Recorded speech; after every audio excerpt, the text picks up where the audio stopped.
VK on kyllä tosi hyvä kenkä. Eniten semmonen yleiskenkä. Kovaa vauhtia, mutta vielä ei ole näitä piikkareita jalkaan, niin silloin nää on ehdottomasti mulla jalassa. Tässä treenissä mä sanoisin, että se viimeinen veto ei ole se vaikein, vaan vaikein veto on se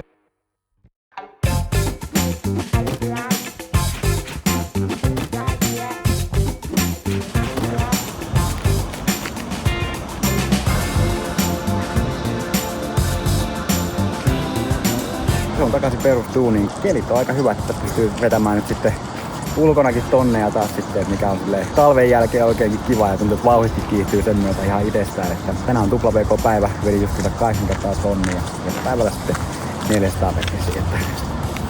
Tervetuloa vlogiin.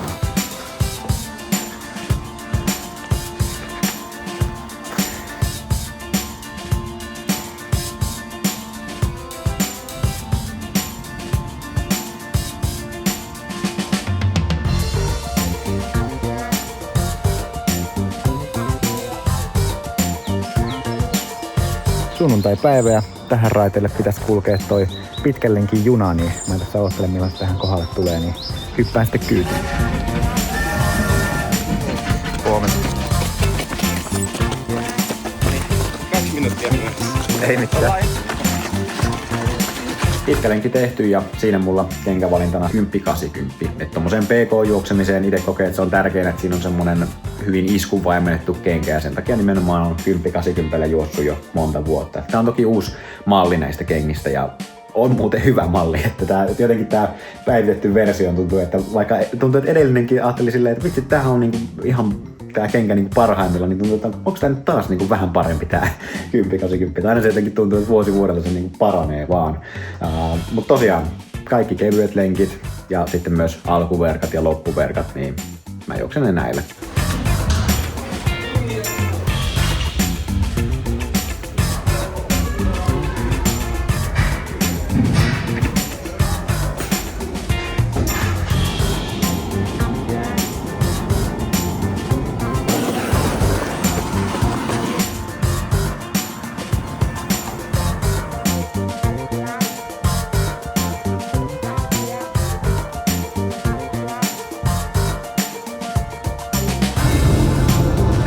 Kohta, jossa harjoituskausi tuntuu pitkältä, on siinä syksyllä. Sitten niin kuin lokaa, marras, joulukuussa, niin se on ainoa kohta, missä tuntuu siltä, että tässä on vaikka kuinka paljon aikaa vielä harjoituskaudessa. Mutta sitten tammikuussa ollaan jo valmistautumassa sitten hallikauteen ja sitten hallikauden jälkeen. Siinä tuntuu kyllä just nimenomaan siltä, että pitkästi tässä ei ole enää siihen kesän kisakauteen aikaa. Että periaatteessa tässä nyt kun eletään tätä maaliskuun loppua tällä hetkellä, niin on vielä se pari kuukautta aikaa siihen kesän kisojen alkamiseen, mutta kun se pari kuukautta jaetaan sitten niihin tavallaan koviin treeniblokkeihin, mitä sinä kerkee tekemään, niin se ei ole lopulta montaa treeniblokkia. Mutta toisaalta vaikka tosiaan tuntuu sille, että ei ole enää pitkästi siihen kesään, niin tuntuu myös siltä, että tässä ei ole mikään kiire. Että niin kuin mä viime vlogissa puhuin, niin hallikaudesta jäi semmoinen fiilis, että tässä ollaan kyllä hyvinkin aikataulussa ja ollaan silleen niin kuin hyvässä iskussa jo nyt, että nyt on niin kuin just se 2 kuukautta on just sopivasti, että saadaan niin terävöitettyä sitä omaa iskua siihen, että ollaan sitten kesällä parhaimmillaan. Et sillä teemalla tässä nyt sitten mennään, että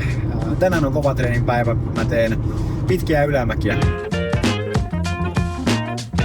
Tuolta alikulusta kun lähtee ja tonne päälle kun menee, niin siitä tulee semmonen noin 700 metriä pitkä, aika tasaisesti nouseva ylämäki. Suunnitelmassa olisi, että mä vedän sen 6 kertaa ylös.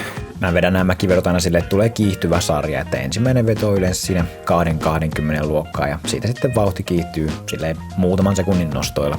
Väliajat näihin vetoihin mä saan itse asiassa sillä tavalla, että tuossa kun valmentaja ajaa mun perässä autolla, niin sieltä tulee tööttäys aina minuutin, 1,5 ja 2 minuutin kohdalla. Et sit kun tuossa tiessä on sen verran jälkiä ja lyhtypylväitä ja aitaa vieressä ja sen semmoista, että mä pystyn aika hyvin seuraamaan siinä, että okei, just ton halkeaman kohdalla tuli nyt tööttäys, niin sit tietää, että seuraavassa vedossa pitää päästä sen halkeaman ohi ennen tööttäystä. Vähän saattaa vaan aiheuttaa hämmennystä silleen, jos joku ihmettelee, että miten sillä nyt oikein tööttäillään, mutta ei tässä kyllä paljon ihmettelijöitä tällä tiellä tuu vastaan, että aika rauhassa saa tässä treenin tehdä.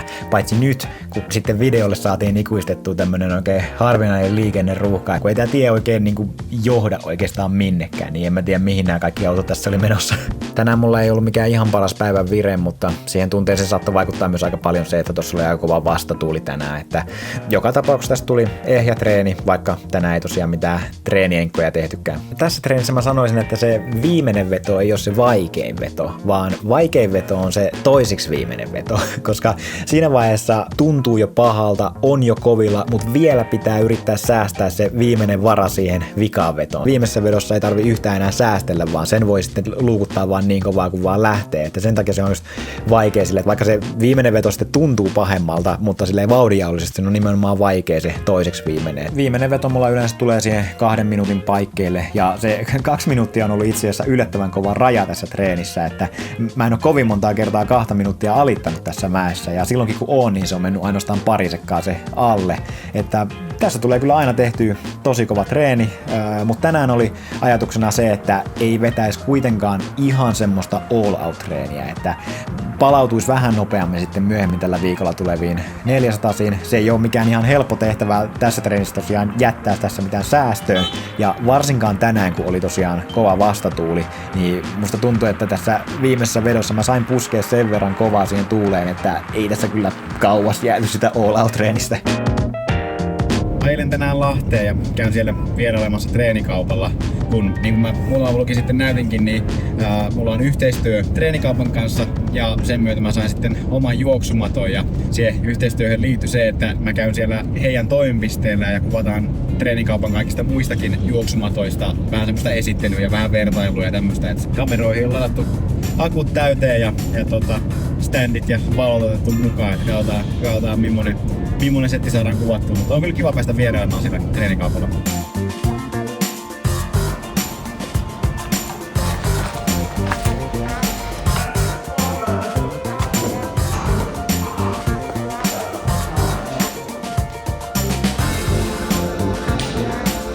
Tässä tulee treenikaupan esittely Kymstikin juoksumatoista. Kuvauspäivä tehty ja sanotaan, että hyvä, että tajusin ottaa jotain behind the scenes matskua tuossa edes alussa, koska sitten kun siinä päästiin kuvauksessa vauhtiin, niin siinä monesti on nimenomaan tuossa kuvauspäivässä niin sisällä siinä itse tekemisessä, että siinä on harvassa ne hetket, kun tavallaan havahtuisi siihen, että hei, no, mutta tästähän voisi ottaa jonkun someen tulevan klipin. Useampi tunti väännettiin ja sanotaan silleen monta muuta juttua tehdessä. Se voisi alkaa silleen loppua kohden tuntumaan silleen hyvinkin puuduttavalta. Mutta mulla tuntuu niin kun, että tuommoista kuvauspäivää kun mä teen, niin mulla säilyy niin läpi sen päivän. Säilyy tosi hyvin niin energiatasot, säilyy tosi hyvin semmoinen fokus siinä. Itse se kokee nimenomaan semmoisena, että se on niin merkki siitä, että nyt ollaan niin itselle mieluisen asian parissa.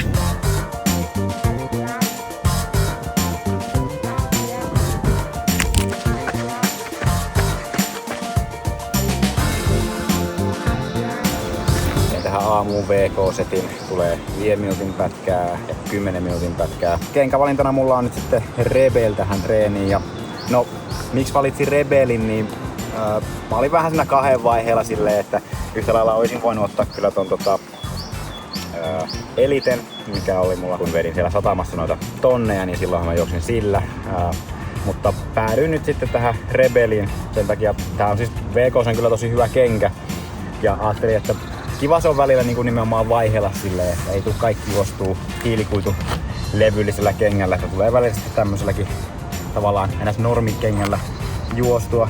Ja sitten kun tää on tämmöstä pikkusen kumpuilevaa tämmöstä hiekkatietä, missä mä juoksen paljon tätä pätkää nyt tässä Eerola-rannassa, niin tää on kuitenkin ehkä siihen nimenomaan hyvä tää Rebel sitten, kun jos se Elite on oikein niin kuin parhaimmillaan siinä, kun juostaan sitten asfaltilla niin kuin siinä satamassa. Ja sehän ei tietenkään vaikuttanut kenkävalintaan mitenkään, että saisi tähän videolle vähän useampia kenkiä esitettäväksi.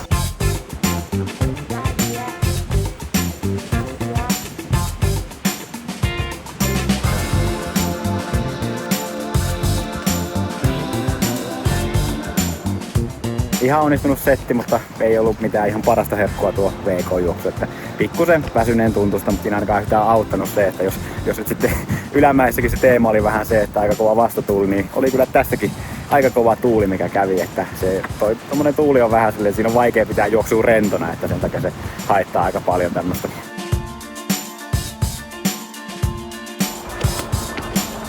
Tänään oli ohjelmassa tommoista hyppyä ja loikkaa ja silloin mulla kenkävalintana tosiaan on toi Propel, että se on New Balancen kengistä mun mielestä eniten semmonen yleiskenkä, että se ei ole silleen mihinkään huono kenkä, että se sopii vähän kaikkeen ja se on just semmonen kivan kimmosa, napakka kenkä ja myös semmonen vakaa kenkä, että sen takia se just tommosiin hyppyihin on oikein hyvä ja esimerkiksi salilla mä käytän sitä aina.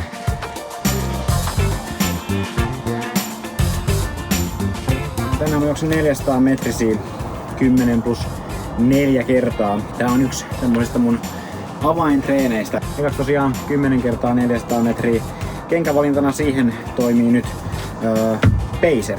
Tää on oikeastaan mun suosikkikenkiä, että videon alussa mä juoksin niitä VK-nelkkuja ja siihenkin mä valitsin tän. Ja ylämäkitreeneissä käytän tätä kenkää niin kuin vedin ne pitkätkin ylämäet. Radallakin kun juoksee just tämmöstä kovaa vauhtia, mutta vielä ei laiteta piikkareita jalkaan, niin silloin nää on ehdottomasti mulla jalassa. Ja piikkarit mä laitan sitten siihen viimeiseen 400 metriseen sitten, että siinä toivon mukaan sitten löytyisi jo ihan hyvää vauhtiakin sitten, mutta lähdetään tekemään.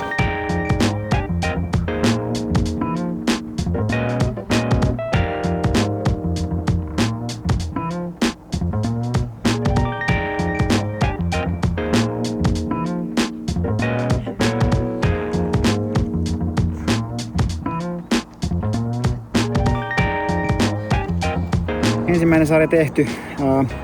Oli hyvä fiilis. Tuntui just sille, että ei tarvii yhtään ylimääräistä tehdä töitä siihen, että pääsee siihen vauhtiin, mihin halusi päästä. Et ainoastaan laktaatti oli silleen vähän korkeampi kuin mitä toivoin. Se ei haittaa mitään, jos tässä kohti on pikkusen liikaa happoa, kunhan saa sen jälkimmäisen sarjan vedettyä vahvasti. Nyt tosiaan vauhti kiihtyy, vaihdetaan piikkarit jalkaan ja katsotaan mitä irtoaa.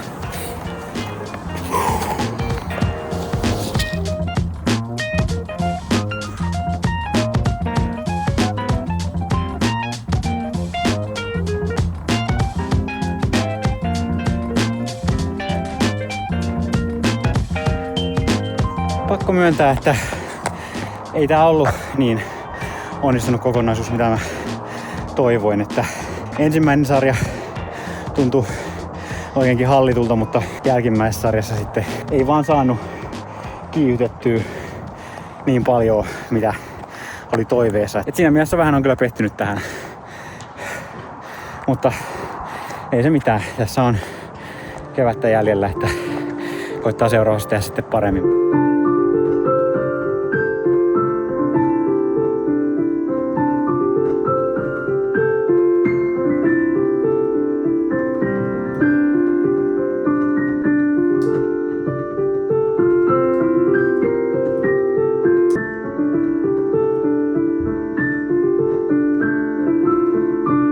Tänään mä juoksin vähän VK:ta ja sitten tästä viikko jatkuu nyt silleen selkeästi palauttavana viikkona.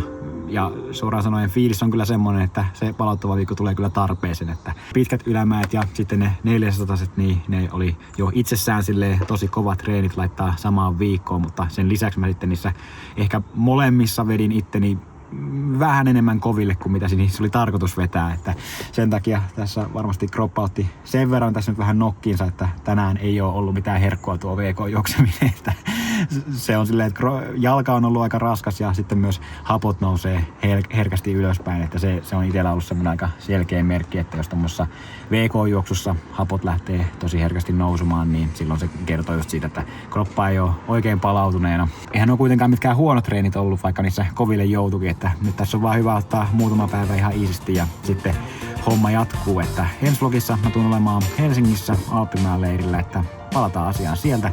Paina tykkäys, tilaa kanava ja kiippari kuittaa. Siellä se Joonas juoksee, juokse Joonas, juokse.